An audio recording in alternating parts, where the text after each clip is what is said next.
On repart. Alors, je suis bien contente parce que j'ai mon jouet. Donc, c'est la seule chose que je me suis acheté pendant le confinement. À part ce petit bijou. Oui, j'ai fait 2 achats. J'ai acheté ce petit bijou qui est un chat qui joue avec une fausse pelote. Alors, elle s'appelle l'échoppe du dragon. Si vous cherchez des petits bijoux très originaux comme ça. L'échoppe du dragon sur Instagram. Je te fais un petit coucou. J'ai vu que tu avais vu, je le portais pour cette vidéo, que tu m'avais mis un petit truc sur Insta. Donc, je te remercie. Voilà, je dis d'où ça vient parce que je le trouve très mignon.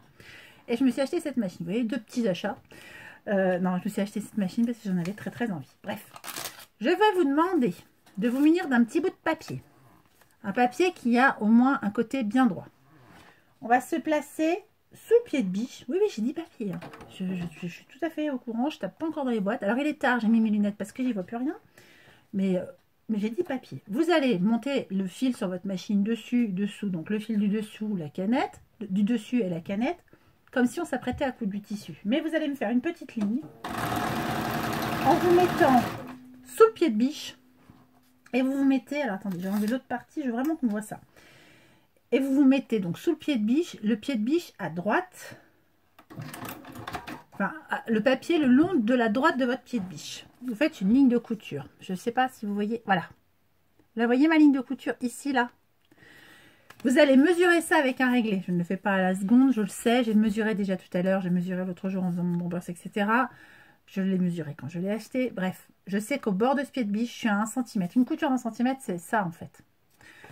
Si toutefois vous n'êtes pas à 1 cm et que vous avez une machine qui permet comme la mienne de le faire, vous allez vous décaler soit vers la gauche, soit vers la droite avec votre aiguille pour être vraiment, généralement c'est plus vers la gauche quand le pied de biche est un petit peu moins large. Vous allez vous décaler vers la gauche de X millimètres jusqu'à avoir, quand vous allez le coudre avec du papier, une bande de 1 cm de large. Ça va vous simplifier la vie. Vous n'aurez plus à réfléchir. Vous allez vous dire, ok, il faut que je coudre 1 cm. Je me mets le long de mon pied de biche et je suis à 1 cm. Alors, vous êtes peut-être très débutante, mais j'espère pas extrême débutante. Dans cette vidéo-ci, peut-être un jour je ferai une vidéo dédiée pour ça, mais il y en a déjà plein sur Internet. Je ne vais pas vous montrer comment on enfile une machine, comment on fait une canette, etc. C'est pas le sujet aujourd'hui.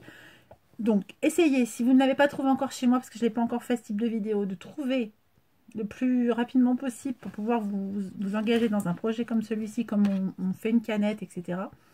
Moi, là, je suis partie avec une canette dans mon espace canette. Et avec, ici, je ne sais pas si on voit, dans ma bobine, 2 fils absolument identiques, puisque j'ai pris une partie de ma bobine pour faire ma canette. Je le fais tout le temps comme ça. Exactement le même fil en haut et en bas. Le seul moment où je ne le fais pas, c'est que je prends un fil d'une qualité similaire. Quand je couds du fil doré, je ne mets du fil doré que dans l'espace bobine. Je n'en mets pas dans l'espace canette. Il n'y a pas besoin que sur le dessous ce soit doré. Puis en plus, on essaye de ne pas mettre dans l'espace canette de fil qui aurait des petites choses un petit peu métalliques. Tout ça, on ne fait pas. Sinon, c'est même fil en haut, même fil en bas. J'espère que vous aurez trouvé, mettez pause sur cette vidéo, trouvez vraiment une vidéo qui vous indique comment on fait, ou dans votre machine, dans votre mode d'emploi de machine à coudre, dans un bouquin de couture. Il y a peut-être des blogs, etc. qui vous expliquent. Je n'ai pas comme ça de référence à la seconde à vous donner. Si j'en ai, je vous les mettrai en barre d'infos. Trouvez comment on fait pour monter le fil sur la canette en haut et en bas. Admettons qu'on vous ait prêté une machine pour ce projet, c'est possible. Et quand vous avez monté le fil en haut et en bas, et un fil de qualité, si possible, même si on monte aujourd'hui des viscoses, tout ça, comme on va coudre aussi du jersey, mettez un fil direct polyester, c'est très bien.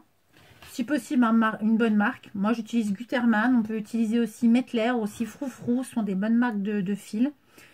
Plus vous mettrez du bon fil, des bonnes matières premières, etc. Plus, et puis les bonnes aiguilles, changer son aiguille avant de commencer et tout, plus vous aurez des chances d'avoir un résultat optimal. On imagine que vous avez vu donc comment on fait pour monter la machine, etc. Je voulais juste vous préciser, moi, on peut en être à cette étape-là. Comment je vérifie que je suis bien à 1 cm de mon bord quand je couds? Eh bien, tout simplement, je couds sur une feuille et je mesure et je fais en fonction. Si je peux décaler l'aiguille, je la décale. Si je ne peux pas décaler l'aiguille parce que j'ai une machine complètement bas de gamme, début de gamme, enfin entrée de gamme, ce que je vais faire, je vais rester avec mon pied de biche classique. Moi, là, c'est le pied de biche classique. On aura aussi besoin, d'ailleurs, c'est pas précisé non plus dans le patron, mais je vous le dis, d'un pied zip, pas invisible, d'un pied zip que moi j'ai là et je vais utiliser également. On sera obligé pour monter la lissière, ce sera beaucoup plus simple. Si vous n'avez pas la possibilité donc de décaler vers la gauche ou vers la droite votre aiguille parce que votre machine ne le permet pas, ce que je vous propose, c'est de coller du masking tape. C'est un scotch qui s'enlève et qui se remet facilement. On peut aussi, on n'a pas de masking tape, mais on a un mari qui bricole, un copain qui bricole, une copine qui bricole, on s'en fout. On a un tout petit bout de scotch qui sert à protéger les moulures, les portes, les machins, les plinthes quand on peint. Ce scotch qui s'enlève et qui se remet facilement parce que généralement on colle sur un support qui est déjà verni, qui est déjà peint, etc. Ce truc-là qui se met et qui s'enlève facilement sans abîmer la machine à coudre. Vous allez coudre sur votre papier à plusieurs en vous écartant un petit peu du pied de biche, revenant, etc. En tâtonnant pour trouver à quel endroit il faut que le papier soit par rapport à votre pied de biche. Imaginons que ce soit à 2 mm à droite. Si vous avez repéré ça, vous laissez le papier sur votre pied de biche. Vous avez vu que vous venez de coudre 1 cm, vous avez mesuré juste après le pied de biche avec votre réglet et vous avez vu que vous êtes à 1 cm. Si c'est OK, vous prenez un scotch donc de peintre ou même du masking tape pour ceux qui font un petit peu de scrapbooking, etc. Du bullet journal et tout. Ou un élastique de pot à confiture, vous savez, les élastiques en plastique, quitte à faire 2 tours avec. Vous vous mettez vraiment le long du papier quand ça colle derrière, quand vous êtes vraiment à 1 cm, quand vous avez trouvé à quelle distance vous devez mettre le papier sous le pied de biche. Vous mettez votre repère là et vous n'aurez plus de questions à vous poser jusqu'à la fin de ce tuto. Tout est à 1 cm. Tout ça pour ça. 6 minutes pour ça. Mais c'est important. Donc, je ne vais pas assembler cette partie-là, jamais au grand jamais, parce que sinon je ne sors plus les bras. Je vais assembler tout à l'heure cette partie-là qui est, voilà, je ne sais pas si vous voyez bien, à l'intérieur mes ananas, à l'extérieur ici l'envers du tissu, et tout à l'heure quand je vais aller les accrocher, ça me fera mon avant. Pour l'instant, j'accroche les deux devants, alors je les mets à l'envers, sur le tissu à l'endroit, vous voyez, à l'envers, sur le tissu à l'endroit, épaule contre épaule. Pour coudre à 1 cm, il n'y a pas de souci, même si il s'avérait, et là ça peut être possible, que les tout premiers millimètres, je sais pas comment faire, voilà, que les tout premiers millimètres ça tombe pas pile poil, on s'en fiche. Ce qu'on veut, c'est qu'à 1 cm du bord, et je vous garantis que je vais faire en sorte que, voilà, à 1 cm du bord ici, mes deux morceaux de tissu sont superposés. Il n'y en a pas un plus bas, un plus haut. Les deux sont superposés.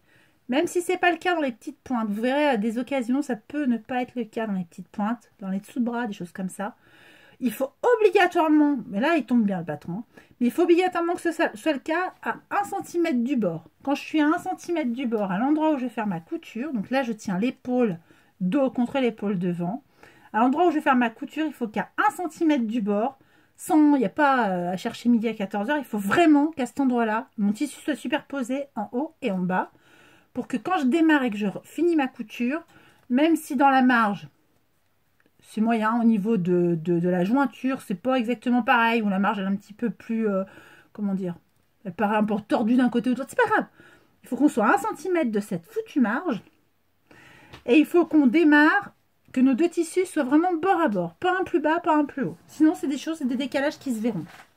Je vais sous mon pied de biche. On a dit tout à l'heure que par chance, quand je suis moi sous mon pied de biche, je couds, on le sait, on a testé, à 1 cm du bord. Quand mon tissu est à fleur à droite de mon pied de biche.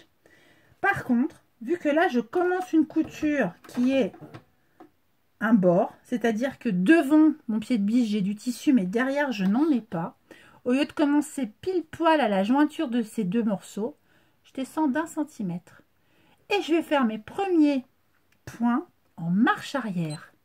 Comme je vais faire mes points en marche arrière, je ne vais pas avoir mes deux tissus qui vont s'échapper dans l'espace canette. Et je regarde par au-dessus, là, par le petit trou où l'aiguille passe, je regarde par au-dessus si je suis bien superposé les deux. Et là, je vois que je suis arrivée avec ma marche arrière jusqu'au bout de mes tissus. Et je repars en marche avant. Bah, figurez-vous que ça évite que tout mon ouvrage s'en aille dans l'espace canette. Ensuite, vous voyez, je ne mets pas d'aiguille, je ne mets pas d'épingle, je ne mets rien quand je couds. J'ai pris l'habitude de faire comme ça. Vous, normalement, vous avez des épingles. Et si vous n'en avez pas et que vous êtes un petit peu aguerri, voilà, et que vous êtes habitué à coudre, je vous invite à essayer cette méthode-là. C'est pas mal. Vous tenez vos deux morceaux tels qu'ils vont être joints au bout de la couture. Vous tenez, vous repliez un peu sur soi, comme si vous enrouliez vers l'intérieur. Je tire mes deux côtés, j'enroule. Je pince, j'enroule. Et donc là, je pince, j'enroule. pour pas qu'un tissu aille plus vite que l'autre. Et surtout, s'il y a un petit peu d'embut d'un côté ou de l'autre, ça le rattrape. Ça veut dire que si par malheur, en coupant, j'ai mon dessus ou mon dessous d'épaule au niveau de la jointure qui est quelques millimètres plus long ou plus court que l'autre, en faisant ce petit système, c'est un petit peu comme si on résorbait un embut, en faisant ce petit système de pli sur soie, eh bien, je suis persuadée que je vais être arrivée au bout à bon port. Verdict, je suis au bout à bon port. Vous voyez, c'est vraiment le bord. Il se peut que sur votre machine, moi j'ai le coupe-fil automatique, mais je vais vous montrer. Il se peut que sur votre machine, vous soyez obligé de couper les fils. Qu'à ça ne tienne. Quand je coupe les fils, soit j'ai fait des points arrière à l'arrivée de ma couture, soit j'en ai pas fait. Vous avez interdiction, sous peine de voir votre manteau partir en sucette, de ne pas faire ces 3 petits nœuds que je suis en train de faire là. Moi j'en fais toujours 3, un pour embêter l'autre. Voilà. Et puis le dernier qui fait l'arbitre. Je coupe les 3 et tout de suite, au fur et à mesure de ma couture, je vais couper les fils qui dépassent. C'est beaucoup de travail que d'attendre la fin de son ouvrage et se dire « Oh, faut que je coupe tous les fils. Oh là, non, il y a assez à faire. » Faites du fur et à mesure. On fait du fur et à mesure quand on coud et on fait du fur et à mesure quand on utilise des choses. Exemple, là j'ai mes 2 petites pinces. Je viens de les enlever, je les remets dans ma petite boîte. Quand dans 2 secondes, je vais avoir besoin d'une autre petite pince, je saurai où les trouver, etc. J'ai par exemple déjà... Alors, elles sont jumbo. Elles sont super grandes. Je voulais vous en garder une autre qui n'était pas une canette de cette machine-là. Ce sont des canettes jumbo. J'ai beaucoup de chance parce qu'en fait, une seule... Alors là, j'en ai pris une. Je suis en train d'en finir une et j'en ai préparé une autre. Je ne l'ai pas remplie. Hein. Il n'y a pas besoin. Sur ce type d'ouvrage, parce que je vais aussi coudre du noir. Sur ce type d'ouvrage-là, si vous remplissez une canette jumbo et que vous avez votre bobine au-dessus, j'ai l'impression, je dis ça comme ça, une bobine de 200 mètres de Gutermann, j'ai presque 100 mètres là et 100 mètres au-dessus. Franchement, quand je fais un projet complet, ça me l'a fait pour la robe de ma fille dimanche dernier et ça me l'a fait pour mon bomber cette semaine, je ne change pas la canette de tout mon ouvrage. C'est énorme, c'est énorme. Donc les canettes jumbo, ce sont celles-ci. Elles sont particulières, elles sont liées à cette machine. Et... donc c'est super bien parce que je ne vais pas changer. Je ne sais plus pourquoi je vous parlais de la canette, etc. Enfin bref. Donc, qu'est-ce que j'ai fait? Ah oui, pour l'histoire des nœuds et tout. Quand j'ai fait mes nœuds, il s'avère, et c'est là que je voulais en venir, il s'avère que quand on fait des nœuds, on laisse toujours un peu de fil. Vous voyez très bien là. Ce fil-là, je vais aller coudre la deuxième épaule et je vais vous montrer la deuxième façon. Quand on n'a pas, comment dire, pensé à démarrer un peu plus bas, et à faire des points d'abord en arrière pour démarrer sa couture. Il y a une autre solution. Donc je refais la même, je positionne vraiment face à face les 2 coutures et je fais vraiment attention de ce qui se passe à 1 cm du bord. Pas tout en haut, à 1 cm en descendant vers la manche, vers l'épaule et en descendant vers le col. C'est vraiment là où va démarrer ma couture, je regarde ce qui se passe. S'il y a un tout petit décalage, je ne sais pas si vous le voyez, il y a un minuscule décalage là au-dessus, je m'en fiche. On est dans la, comment dire, dans la marge de couture. Il y a peut-être eu un petit, voilà, quand on a coupé avec le cutter rotatif avec les ciseaux, peu importe. Ça a bougé, on a repassé ces pièces, on a eu un petit peu de vapeur, ça a bougé, peu importe. Moi, ce que je veux, c'est que ce soit nickel de chaque côté, ici, au début et à la fin. Imaginons, j'ai une machine qui me permet à chaque fois de tirer mon fil, faire les nœuds, tirer mon fil, faire les nœuds. Je n'utilise pas le coup de fil. Si vous utilisez le coup de fil, vous ne pourrez pas le faire. Si on vous a donné une machine aussi perfectionnée que celle-là et que c'est votre premier ouvrage, au début, conseil, n'utilisez pas le coup de fil. C'est mieux de faire des nœuds, de savoir où vous êtes au départ et à l'arrivée. Parce que qu'est-ce que vous permettent les nœuds? Là, je viens de faire des nœuds. Il me reste une dose comme ça de fil derrière. Oh bah vous voyez super bien. Je suis contente parce que ce n'était pas le cas quand j'avais filmé la première fois. Bref. Je vais faire... Là, je suis au tout début de ma couture. Ça pourrait très bien tout partir dans l'espace canette. Sauf que je vais soutenir là mes fils. Et je pars. Je couds. Et en tirant raisonnablement, hein, je ne suis pas en train d'essayer de repasser toute ma manche derrière sans l'avoir cousu. Mais en tirant un tout petit peu sur ces fils, ça leur sert de guide. Et j'ai pas besoin de faire tout de suite, je n'ai même pas besoin d'en faire, je peux très bien faire que des nœuds. J'aurai pas besoin de faire des points avant-arrière pour éviter que tout n'aille dans l'espace canette. Ce sera largement suffisant d'avoir tiré un peu au départ sur ce fil, tant qu'on n'avait pas du mou en fait pour tirer derrière. Et ensuite, hop, je tiens derrière, je tiens devant sans tirer. Je suis ma couture. Donc, comme je l'ai vérifié, je le fais. Je suis ma couture au niveau du bord du pied de biche et je suis à 1 cm du bord. Et je respecte les normes du patron. Et là, hop. Je fais tout le temps ça. Je maintiens les deux avant ou arrière ensemble. Et quand je couds, je les maintiens mais jusqu'au bout. Et arrivé au bout, allez, on va dire que j'ai pas envie de faire des points, je fais exprès, hein, que j'ai pas envie de faire des points arrière. Soit, si j'ai coupé, alors, j'ai coupé, j'ai pas forcément fait des points arrière. Voilà. Alors, qu'est-ce que je peux faire? Tiens, je l'ai fait là, j'aurais pas dû. Je vous montre. Je m'en mets au bord. Tac, tac. Je refais 3 points. Je reviens quelques centimètres en arrière et je refais des points. Et là, je me dis, soit je fais des points arrière, soit je soulève mon pied de biche. Pas se tromper de touche, c'est pour ça, si on se trompe de touche, c'est pas grave. Je soulève mon pied de biche, je prends du fil et c'est là qu'en fait, j'ai recousu par-dessus. Je peux refaire des petits points avec, enfin des petits nœuds avec mes 2 fils qui pendent là. Et là, pour le coup, ma couture, elle est sécurisée. Parce que j'ai refait des points sur mes points. Refaire des points sur ces points, on sécurise. C'est ce qu'on va faire tout à l'heure quand on va coudre la manche. On va faire à un moment des points sur les points quand on va coudre les poignées de manche. On va coudre en cylindre. Et bien au bout d'un moment, on va revenir sur nos pas. On aura fait le tour. Ben, juste des points sur les points, ça suffit. J'ai mon fer qui tourne et c'est pas pour rien. Je vais juste écarter les coutures au fer, écarter les coutures au fer. Donc là, je vous montre à l'intérieur ce que ça rend. Et écarter les... Alors, je coupe tout de suite mes fils. Hein, je vous dis pas de faire des choses puis je les fais pas. Écarter les coutures au fer, c'est aplatir de chaque côté afin de voir à l'intérieur le tissu extérieur. Chose dont je ne m'étais pas rendu compte jusqu'à présent. Mes ananas sont pailletés. Ok. Je fais ça. J'ouvre toutes mes coutures, j'arrive.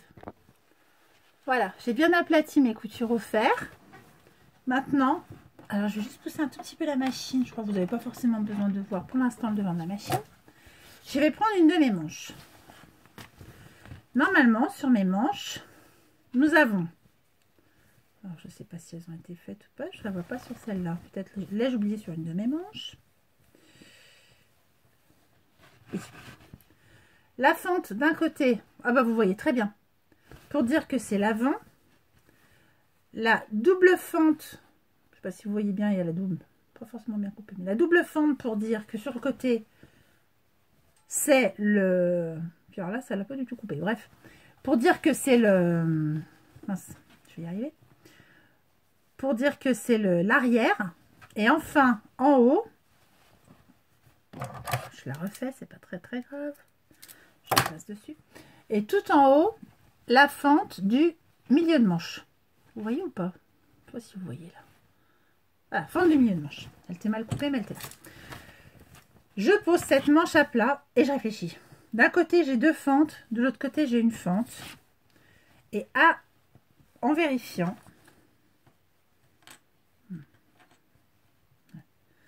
je pose bord à bord ma manche. J'ai un côté qui arrive plus bas que l'autre. Je ne sais pas si on voit. Le côté qui arrive plus bas que l'autre, celui qui est le moins haut, j'ai l'arrière, l'avant. Celui qui arrive le moins haut, c'est mon avant. Donc, j'en déduis. Là, c'est l'épaule, arrière, dos, vous voyez, un peu plus large. Et là, c'est l'avant. J'en déduis que ça, c'est ma manche gauche. Comment je le sais? Ben, quand je pose sur mon corps, quand j'ai la partie qui dépasse ici, vous voyez, on la voit la doublure là. Enfin, pas la doublure, on voit l'envers du tissu. Si l'envers du tissu, quand c'est contre moi, passe derrière l'endroit du tissu, c'est-à-dire que si la partie la plus en arrière est plus large que la partie la plus en avant, j'ai ma manche gauche. Il va donc falloir que j'associe ma manche gauche avec mon emmanchure gauche. Imaginons que problème de repérage dans l'espace, etc. Je ne sais plus où est mon emmanchure gauche. Alors, j'enfile mon 36. C'est magnifique, hein. Je faisais un 46 hier, je fais un 36 aujourd'hui. J'enfile mon 36. C'est marrant d'ailleurs, c'est bluffant, on dirait presque que je vais rentrer dedans, mais ne vous faites pas d'illusions. Et quand j'enfile mon 36, qu'est-ce que je fais? Je me dis, bah ok, j'ai compris. Ça, c'est mon côté droit. Ça, c'est mon côté gauche. Oula, vous êtes tous tombés. Sur mon côté gauche, oh là là, ça va pas tenir. On va tous se perdre. Parce que oui, vu que je range mes petites pinces, il ne devrait pas. Voilà. Sur mon côté gauche, au niveau peut-être même de la fente, pour montrer que c'est là à gauche, je mets une pince. Je sais que je suis en train de faire ma manche gauche, donc je mets une pince à gauche. Au côté droit, j'en mets plus. Comme ça, je suis interrompue, peu importe. Je sais que ma manche gauche, c'est celle qui a la pince. Mon manchure gauche. Je vous conseille, je vais vous montrer les deux façons, mais je vous conseille de monter à plat vos manches quand vous êtes débutant. C'est plus facile de résorber l'embu. De quoi elle parle? L'embu, c'est un surplus. Si on devait mesurer en périmètre, le tour comme ça, en distance plus qu'en périmètre, le tour de votre tête de manche, il est plus long que cette distance-là. C'est mathématique, je vous assure, il est plus long. Si je m'amuse, et c'est ce que je vais faire pour vous montrer comment on fait, je prends ma manche avec les motifs, pas contre mon corps. Contre mon corps, je pose l'envers du tissu. Et devant moi, je pose à plat l'emmanchure. De mon côté à moi, il y a le col. De votre côté à vous, il y a l'emmanchure. Devant moi à plat, je le pose comme ça. Emmanchure ici et par là le col. Donc, je le retourne. Là, quand je le posais sur ma table, je suis comme ça, je pose. Avec la couture de l'épaule au milieu. Je prends ma manche. Ma manche, je pose à l'extérieur le côté endroit du tissu, vers moi l'envers. Et je viens poser juste à plat, en tenant ça ouvert, la fente de tête de manche sur ma couture d'épaule que je viens de repasser. Ça donne ceci.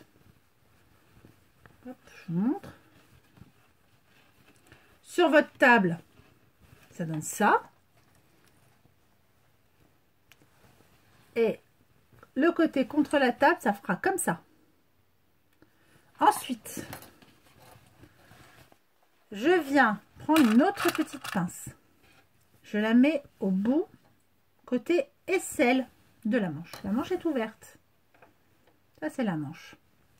Côté aisselle, je mets une petite pince et je cherche le côté aisselle de mon buste. Je les assemble.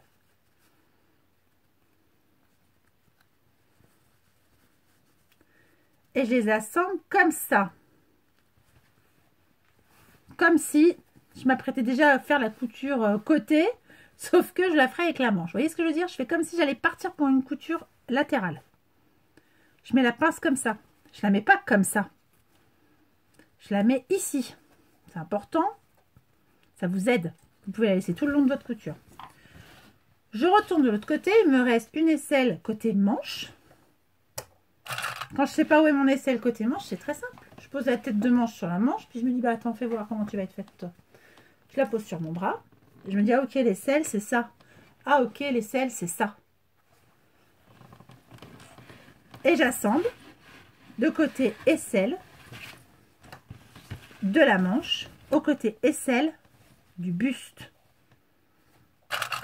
Prenez, si vous n'avez pas de mannequin, si vous avez un mannequin, posez-le dessus. Germaine, viens voir. Fais pas tard. Alors j'avais au début scotché le téléphone sur Germaine, mais ça ne convenait pas. Donc, Germaine, viens voir. Est-ce que tu peux nous prêter, s'il te plaît, assistance? Trouvez-vous un cobaye si vous n'avez pas de mannequin. Si vous en avez un, faites ça. On lui met sur elle le bomber tel qu'il va être. Un avant, une aisselle, une manche. Et là, on se dit, ok, c'est bon, je comprends ce que j'ai fait. Si d'un seul coup, vous avez par erreur mis le bas de manche avec le bas de la veste, vous allez vous dire, mais je suis pas en train de faire une jupe ou une cape, qu'est-ce qui se passe? C'est tout lié. C'est là que vous verrez que vous avez fait une bêtise. Et puis je vous dis, hein, prenez un enfant, un ami, un voisin, un cobaye. Votre chérie, votre maman, qui vous voulez, un cobaye. Si vous n'êtes pas sûr. Sur vous, ça peut être pas mal, mais sur quelqu'un, on se rend mieux compte de ces bêtises. Donc là, j'ai toute ma tête de manche. Vous les voyez avec les fentes là. Toute ma tête de manche qui a des repères. Et bien, qu'est-ce que je vais décider de faire? Je vais mettre ensemble les repères de l'aisselle avant, enfin du devant ici. À peu près au milieu, là, j'avais, là, sur ma manche, sur la couture de la manche. À peu près au milieu, là, de la manche, j'avais un petit repère. Et je le mets avec celui du buste. Quand j'ai cousu cette pièce. D'ailleurs, vous l'aviez vu dans un podcast. Je vous la montre portée. Quand j'ai cousu cette pièce, ici j'avais certainement un repère et puis là aussi, bah hop, quand je les assemble, ils vont être comme ça. Donc là, je les assemble ensemble envers contre envers et je mets une petite pince. Je fais la même chose tout le long. C'est-à-dire qu'à chaque fois que je croise un repère sur la manche, je vérifie s'il n'a pas un copain repère sur le buste et je les assemble. Et ensuite, peut-être on va faire un peu, on va accélérer le mouvement juste parce que je vous noie d'informations, mais c'est important, je trouve. Je vais prendre les tissus à assembler ensemble. Ma couture, elle va être où? Je regarde, elle va être partout où il y a les pinces. Ok? Je commence d'un côté, peu importe quel côté, en posant toujours la partie manche sous la machine à coudre. Mais vraiment, c'est primordial. Vous voyez pourquoi je vous ai dit de faire comme ça? Là, c'est je vais coudre ici, là. Et si j'ai ma pince qui est un petit peu dans le côté latéral de ma... Comment dire? Qui est dans le côté latéral de mon top, je peux laisser la pince et aller sous le pied de biche. Donc, je vais coudre, donc toujours 1 cm, en posant sur la table de la machine la manche et vers moi le buste. Que ce soit l'avant ou l'arrière, le buste. Je fais quelques points. Je fais ma marche arrière. Je refais ma marche avant. On est parti. Allons-y gaiement larme à l'œil. Quand j'étais petite, je croyais que c'était la larme à l'œil. Je demandais à ma mère pourquoi il pleurait. Non, c'était larme parce que allons-y gaiement larme à l'œil, on partait au front. J'étais poétique, non? C'est parti. Je vais faire toute la couture de dessous de manche. Je vais accélérer un peu le mouvement. Je vais vous montrer. Je ne sais pas si vous avez le visuel. J'ai très peur que vous ne l'ayez pas. Oui. Ce visuel, il est important. Quand on part du dessous de manche et qu'on arrive jusqu'au premier repère, on a dit tout à l'heure, sous la manche, à l'endroit de l'aisselle, on n'a pas d'embu. C'est un creux, le dessous de bras.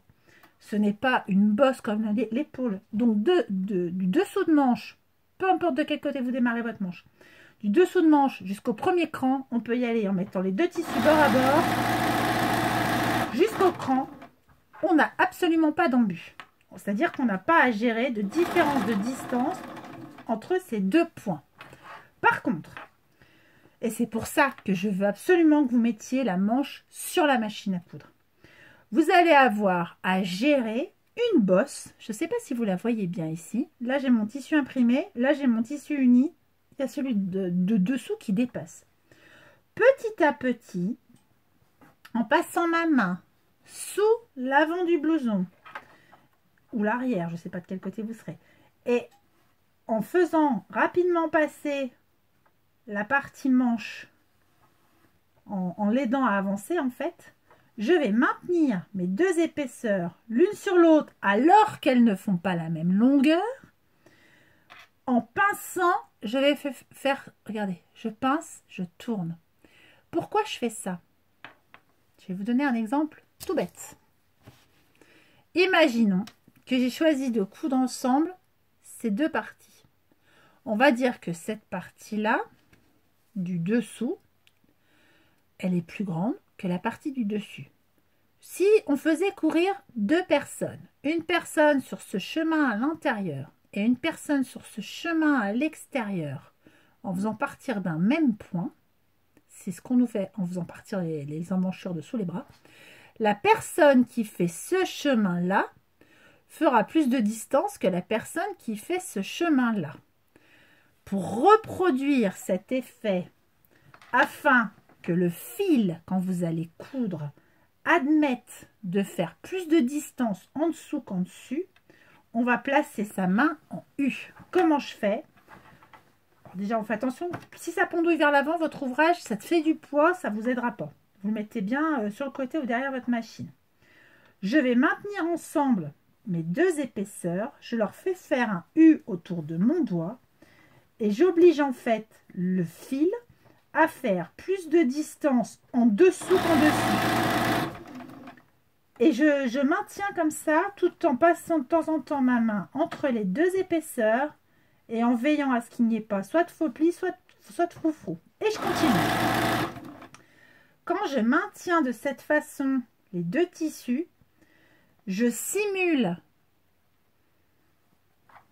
un point de départ et un point d'arrivée au même endroit, c'est-à-dire ici, et je permets à mon tissu qui est plus long là, d'avoir le même point de départ et le point d'arrivée parce que je fais un U. Si je mettais ça à plat, je vais essayer de vous le faire le plus simple possible. Admettons j'ai ça, puis admettons j'ai ça, voilà.